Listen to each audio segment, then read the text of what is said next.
Halo Sobat Semanji, kembali lagi di Semanji Tal. Saya Muhammad Gafar Fariski yang akan mengisi podcast kali ini.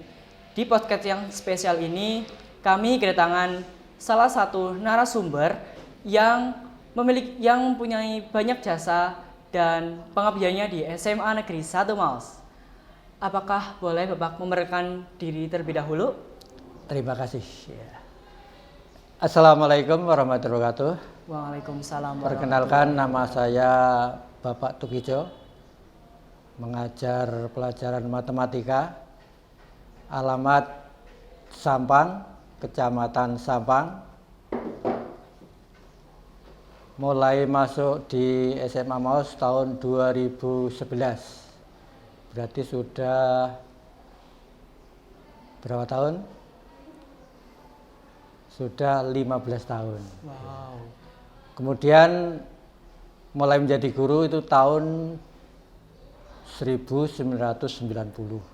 Nah, mungkin kalian belum lahir ya. Ya. Mengajar pertama itu di SMA Muhammadiyah Sampang. Ya. Kebetulan saya dulu itu kuliah ikatan dinas, sehingga begitu lulus langsung ditempatkan. Ya. Waktu itu ditempatkan di SMA Muhammadiyah Sampang mulai tahun 1990 sampai 2011. Karena ada aturan guru-guru negeri yang di swasta itu ditarik ke sekolah negeri. Sehingga saya pindah ke SMA Maus. Demikian pengantar dari saya. Terima kasih. Sejak kapan Bapak menjalankan profesinya sebagai guru? Seperti tadi yang sudah saya sampaikan, mulai tahun 1990, dimulai dari SMA Muhammadiyah Sampang. Mungkin adik-adik tahu SMA Muhammadiyah Sampang. Dulu itu berdiri lebih dulu. SMA Sampang belum ada, SMA Maus juga belum ada, itu SMA Muhammadiyah Sampang sudah berdiri. Sehingga waktu itu ya cukup besar gitu. Demikian. Kalau boleh tahu nih Pak, nah di SMA di SMA Maus. di SMK Muhammadiyah ya Pak? Atau di SMA-nya? Ya dulu sebelum ke SMA Negeri 1 Maus ini kan di SMA Muhammadiyah. Ya. Nah itu kira-kira itu ada berapa tahun Pak di sana? Di sana berarti 20 pas. 20. Dari tahun 90 sampai 2010 atau 2011. Oke. Nah memang di sana itu karena swasta itu biasanya kalau guru negeri kan mandan istimewakan. Ya. Sehingga saya pun pernah menjabat dari yang terendah sampai yang tertinggi. Dari wali kelas, waka sampai kepala sekolah. Ya. Tapi karena aturan pemerintah harus ditarik ke negeri, maka saya pun harus pindah ke sekolah negeri, yaitu saya memilih di SMA Negeri 1 Maus. Begitu. Ya. Hal apa yang membuat Bapak berkeinginan untuk berprofesi sebagai guru? Dulu awal mulanya, terus terang saja, itu kalau dulu, zaman dulu itu yang anak-anak yang masuk ke perguruan tinggi negeri atau ke pendidikan, itu biasanya adalah anak-anak yang ekonomi menengah ke bawah dulunya. Ya.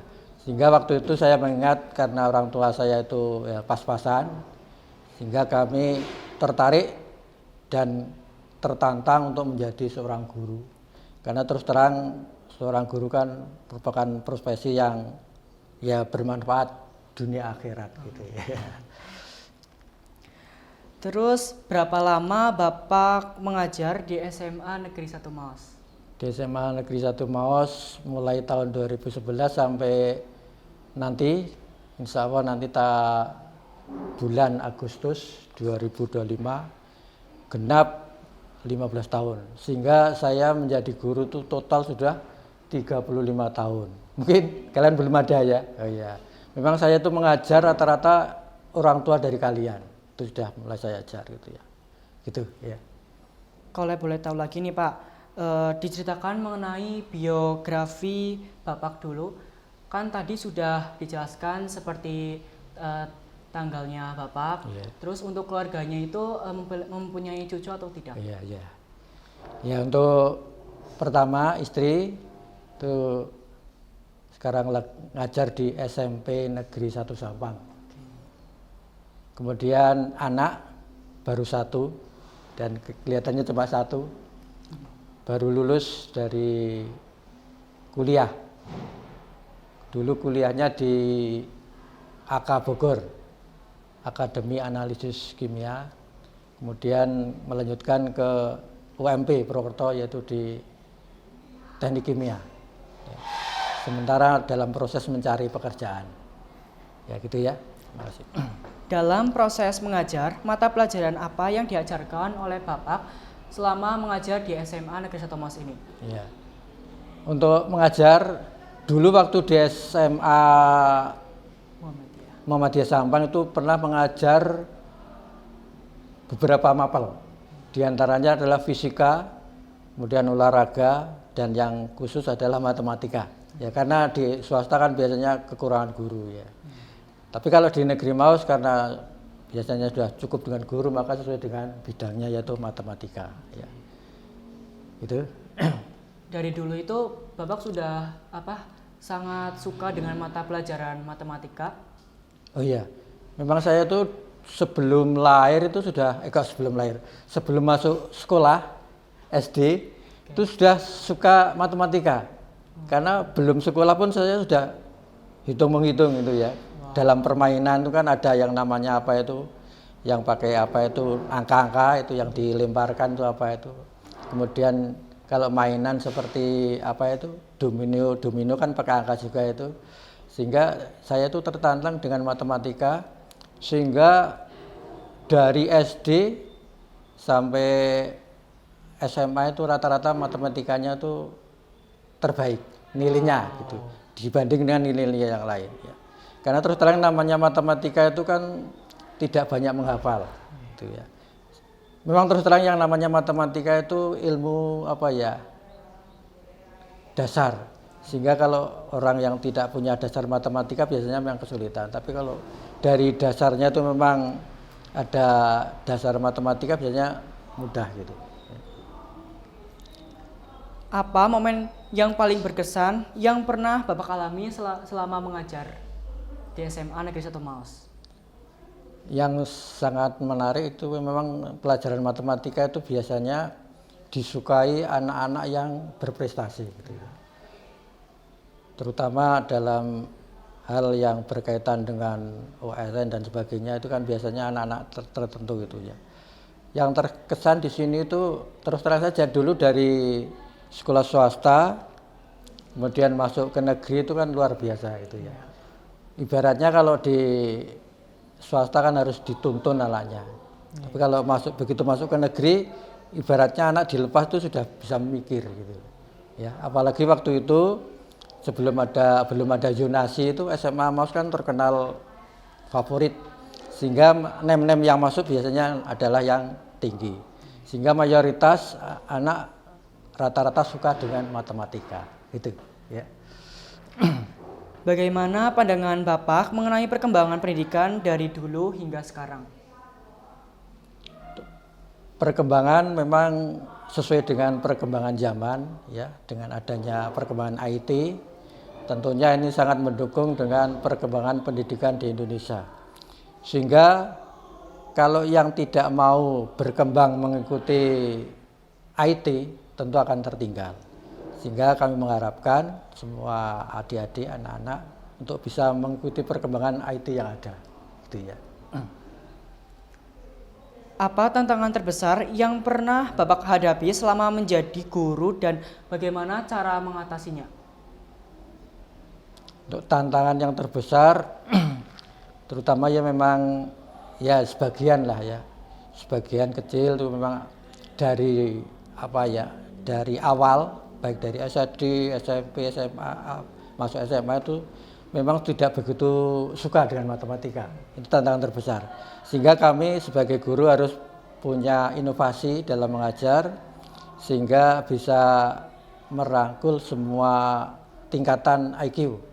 Apalagi dulu kan sebelum kurikulum Merdeka kan ada kurikulum SKS. Nah, sekolah kita kan mengambil kurikulum SKS sehingga anak-anak itu dibedakan tingkat kepandaian sehingga guru itu bisa memilah-milah atau bisa menyesuaikan dalam proses mengajarnya gitu. Ya. Bagaimana cara Bapak menjaga semangat dan motivasi dalam mengajar selama bertahun-tahun? Ya, ini sudah menjadi komitmen seorang guru. Itu apapun yang menjadi garapan seorang guru pasti mengharapkan yang terpenting adalah bisa menghasilkan atau mencipta anak didik itu menjadi anak yang sukses dan berhasil. Apapun itu latar belakangnya, apapun itu IQ-nya, ya, pandai maupun sedang, diharapkan anak-anak tersebut itu nanti akan berguna. Tidak harus menjadi pegawai, di wira swasta pun, yang penting berhasil lah di masyarakat. Gitu. Apakah ada hal yang paling Bapak rindukan dari masa mengajar di SMA Negeri 1 Maos? Rindukan? Ya. Oh iya. Ya, kami merindukan itu adanya sekolahan yang terus terang saja. Dulu kan saya menjadi di sini hampir 8 tahun lebih menjadi Wakasarpras. Itu sering kumpulan workshop di mana di sana itu dicanangkan bahwa sekolahan itu harus menjadi pelayan masyarakat yang nyaman, sehingga kondisi sekolahan pun tidak boleh kalah dengan seperti di hotel-hotel. Baik kelasnya, WC-nya dan sebagainya harus yang terbaik, ya. Sehingga kami waktu itu sebagai Sarpras pun mencoba untuk mencari bantuan dari pemerintah maupun swasta supaya sekolah itu menjadi bagus. Gitu. Ya. Apa kegiatan yang Bapak rencanakan atau jalani setelah pensiunan dari dunia pendidikan? Ya. Setelah pensiun sih banyak hal, terutama untuk mengisi kekosongan karena tidak mengajar. Di antaranya kami seperti hobi saya itu, yang pertama adalah kolam kecil-kecilan untuk macam hobi, kolam hias ya. Kemudian untuk taman yaitu taman anggrek, itu yang saya hobi dari awal. Kemudian yang ketiga adalah pecinta burung berkicau, ya, yang sekarang ada. Itu diantaranya itu, ya. Selain itu juga bertani, tapi sementara ini saya garapkan ke orang lain karena ya mungkin waktu dan kondisi gitu. Berarti Bapak itu pecinta bunga-bungaan sama burung ya Pak, tanaman-tanaman juga. Iya, diantaranya itu, ya. Terus apa pesan dan motivasi yang ingin Bapak sampaikan kepada para guru muda yang baru memulai karirnya? Ya.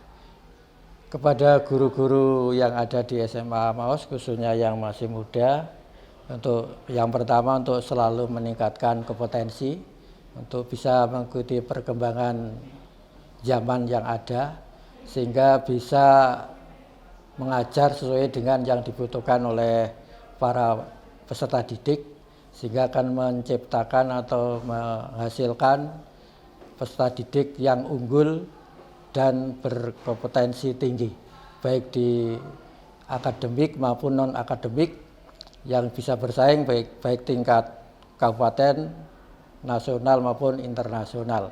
Seperti yang selama ini kan sekolah kita sudah ada yang sampai ke internasional gitu. Kalau boleh tahu nih Pak, selama di SMA Negeri 1 Maos ini, jabatan apa yang sudah Bapak tekuni dan bagaimana cara menjalankannya? Terima kasih untuk jabatan. Kami selama di SMA Negeri 1 Maos itu mengalami beberapa periode kepala sekolah. Yang pertama itu Bapak Sarto, kemudian yang kedua Ibu Puji, kemudian yang ketiga itu Bapak Sumarsono, dan yang keempat itu Ibu Mas Rifah, dan yang sekarang adalah Pak Amin. Saya menjabat di sini yaitu mulai pada periode Bapak Sumarsono, yaitu tahun 2017, yaitu sebagai Wakasarpras.